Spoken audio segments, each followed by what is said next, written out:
Hello, I'm Ryan Smart, narrating on behalf of the SOCi1GIL Shepparton group that's discussing social inequality. But before I begin talking about our topic, I'd like to give you a rough outline of our finished video and what it will contain, the equipment and software that we're using, and some of the ideas that we'll be talking about in our presentation.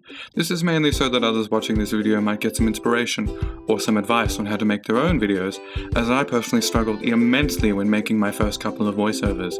I'll probably have some silly video footage or something like that while I record myself during this time. That way you've got something to look at and aren't bored witless. This is primarily for the group viewing and not necessarily for the presentation itself, so skip to here to begin the explanation of our topic and the breakdown of some of our information. So, equipment. For vocal recording, which is a major contributing factor when making a video, I use an NT USB microphone, which sounds really fancy, but they're just a plug-and-play microphone that work well with any computer, even an iPad if you get the right cords. I picked mine up from JB Hi-Fi. It was a bit expensive, and it's not, an XLR microphone, which are they're good quality ones, but it works. I mean, you're not hearing any bad stuff right now, are you? Except when I'm tapping this box here, because why not? But I've recorded songs and music and other dialogue using the microphone on my laptop before, using its own microphone, the built-in one, much like the lady in that PowerPoint presentation video on the LMS. I'll add a brief snippet here of what that sounds like to show you that with the proper audio editing software, what you can achieve. And you can actually get some pretty decent audio quality. If the season ends, it'll be like just before. I knew you would leave, it was so unavoidable. Now, for this video, I'm using Reaper, which has a permanent free trial, and I'll leave a link in the description for that. Again, universal software for all computers, but it's got a steep learning curve. I mean, I've had it for nearly 3 months and I still can't get used to mixing my vocals the way I like to. So it's a lot of work to learn. So I'd recommend using Audacity instead, because 2 or 3 YouTube tutorials with that, you'll have it up and running in no time, with a great voice. Not to mention Audacity is really easy to use. One thing I cannot recommend enough when using Audacity though, is the noise reduction effect. Learn how to use that. Maybe even the equalizer, the leveler, and a couple of other effects. Maybe even reverb if you're feeling experimental, to ease the background noise and lower the plosives. The sibilants and plosives, those noises that you make when, you talk with P's and S's. Because they get annoying if you're doing a recording and the only thing you're listening to is someone's voice. And because one of the criteria for making these videos was to hold the attention of your audience, it's now impossible to do that with noise and plosives that make it really uncomfortable to listen to in a video. And that was one thing that I left out in the videos that are teaching us to make these videos, like that awful narrating slideshow one. Now, because I've got a Mac, I'm using iMovie, because it comes with a computer, but there are other decent video editing software out there. I know for a fact that the industry standard is usually Filmora, but because it's a bit on the pricey side, I don't think I'd recommend it, especially for first-time video making.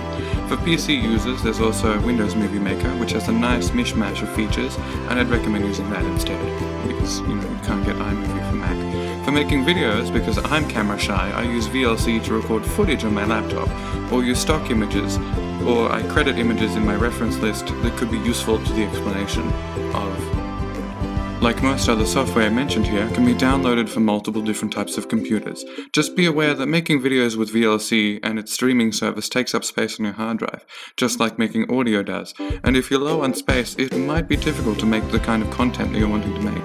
Oh, and be sure to credit these videos in your reference list as well, the ones that you make, with a link to the original content creator in the description of the video, so as to avoid possible copyright strikes on your channel. The same can be said for music. I use GarageBand or iMovie's pre-made tracks to make my own digital background music, but if you can find Creative Commons music and reference it in your description, you have the opportunity to jazz up your video a little bit.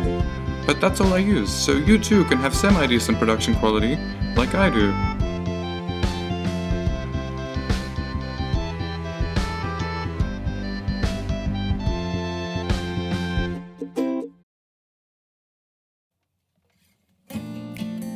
Now, my group topic is in relation to the school systems, both on global and local scales.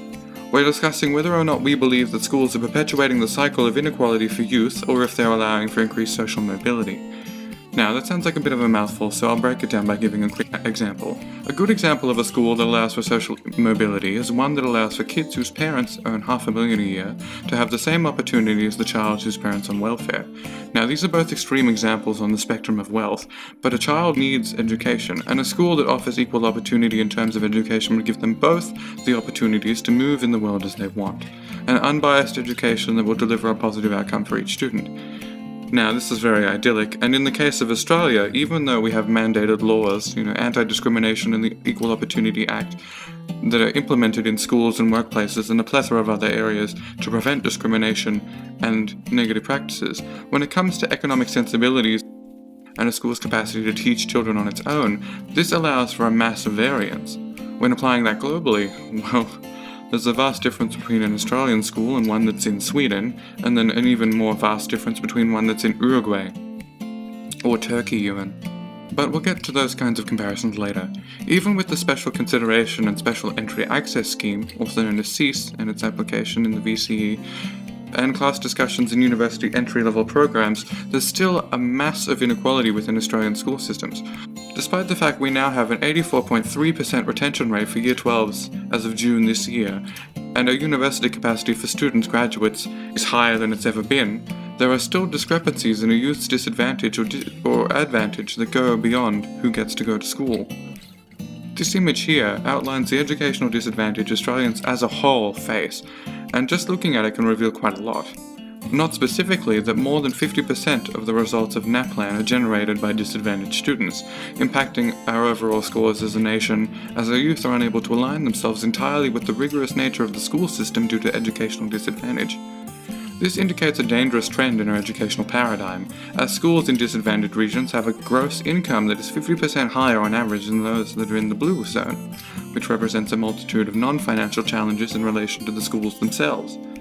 The BCEC's, or the Bankwest Curtin Economic Centre's report suggests that this is not an entirely economic issue, but it is still one that impacts heavily upon the equal opportunities for youth and may, in turn, have a likelihood of affecting social mobility for these youth. Now, a resolution for these issues might be difficult to ascertain, or even grasp, but when examining other more successful cultures, the rote memorization that is so prevalent in Australian classrooms that constantly dwindles and downplays the usefulness and implementation of participation within a classroom is evident. To exemplify this, both Finland and Sweden's curriculums are created with the sole desire to aid the development of a child. There is no specific date a child must learn a concept by, and though they do not have a nationwide curriculum, and schools are funded by the government, there's a lot of leeway given to teachers in the method of how they teach and what they teach to students. But that's also because of corporate influence, because corporations in Sweden and Finland also allow funding for schools. They just have no connection to the schools themselves. Aside from the funding, it's like a donation thing. Australia recently only began developing a nationwide curriculum, however, within the last several decades, while Sweden has had a national kindergarten curriculum since 1998, with a laissez-faire style of participation. In Finland, students don't start formal academic training until the age of 7, but are still welcome to stay at daycare centers and similar facilities, allowing them to learn by playing, conversing, singing, and a plethora of other basic, non-strenuous, childlike, enjoyable activities. They have a mandatory outdoor 15-minute break every hour and are given tasks that are developmental in nature, so are naturally difficult to quantify on a test paper. A specific account given by William Doyle, who lectured at the University of Eastern Finland for a semester, suggested that his child was sent into the woods with a map and a compass with other students for gym that day, and they were all told to find their way out. Now, this simple act of orienteering may sound somewhat daunting, especially for a 7-year-old, which at that time Mr. Doyle's son was. It was a task that would be useful in a multitude of real-life situations. Being able to read a map or listen to the directions of one's cell phone is a skill that will often be frequently used in one's day-to-day life. It is in this sense of life skill teaching that Finland's classrooms are more like big families than the harsh, uncomfortable schooling environment we often associate with more academically focused education systems. Despite this and the missing scripted lessons, teachers still give daily evaluations on all of their students, as well as constant physical activity for the children and respect for the youth that makes them feel cherished, as they should. These are other references by Doyle. Now, specifically in the nature of equal opportunity, and social mobility, teaching people real-life skills, especially at a young age, is incredibly useful, and it's something that should be done more often. We need to implement more programs, like the bilingual programs that were recently introduced into kindergarten settings. Similarly, coding and learning similar things about technology will also help influence the real-life skills and the use that a child can have in applicable real-world settings, making them feel more self-sufficient. However, because these countries are small and have limited range in terms of diversity as opposed to the Australian climate, it may be difficult for us to emulate such a standard, with the multiple facets of educational opportunities and cultures that permeate our society, as well as finding the power or support in order to give these children the education they deserve. Pointing to another nation and saying follow them in terms of education is a somewhat ludicrous solution, so more research into the methods we should be employing will be necessary. However, something that we've been recently doing, following the PISA result data in order to determine which schooling format would be most beneficial in the long term to the Australian society, is not the best way to go either. As the leading countries during the 2015 scores, the more Eastern societies, China and Japan and India, all ranked incredibly high, but they all also had very high rates of youth suicide, to dangerous levels where they had to invent methods to ensure that children would stop, One of those methods was to scan a youth's text messages and messages to their friends to look for suicide notifications, and then if one appears in their phone or tablet device, electronic, it would be emailed, the parent would be notified, and this would be noticed as an issue. Similarly, China now has counseling rooms in most of their schools because this is becoming such an issue for them. One of the primary reasons, it has been alluded to that this is due to the strenuous nature of their education system, wherein students have school, then cram school after school, and their education is held with an incredibly high regard, with failure being considerably more consequence-ridden than it is demonstrated in Australia. This high-level stress area would naturally result in negative effects on one's mental health and a decrease in one's self-sufficiency and self-worth appreciation. This is why it's necessary for a re-evaluation of these contributing factors to mental health, as it is imperative for Australian youth as well, as suicide was the third leading cause of death for young men in 2016, and female suicides have more than doubled in the last 10 years, especially in the low youth range. In relation to social mobility, it's incredibly difficult for a family or a person to rise or continue to bridge the gap when they lose a young person for a variety of reasons, both emotionally and economically. Relating this back to schools, the teaching of things like mindfulness in schools, as well as supporting youth through understanding thoughts and body images, plays a positive role in increasing one's capacity to develop coping mechanisms when facing mental illness or difficulty. Furthermore, studies have shown that people of lower socioeconomic status have a higher prevalence of mental disorder, particularly depression and certain anxiety disorders, which then later impact their socio-economic status, making it difficult for them to gain employment, housing, or even social support, thus continuing to perpetuate the cycle. By not addressing mental illness as a serious issue, despite the fact that 1 in 5 Australians will suffer from it at some point in their life, it's becoming a dangerous thing. Similarly, however, 1 in 5 teachers in a Beyond Blue survey believe that it's not their responsibility to look after mental illnesses in youth.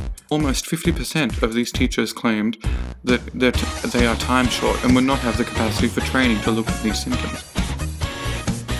With mental illness being such a heavy issue in our current society, developing a nurturing, participation-oriented environment in our schools would not only alter the paradigm for educational practices and increase equal opportunity, but it also has the capacity to lower the constant reproduction of mental illnesses by giving youth something to look forward to, and instilling within them a sense of community and importance.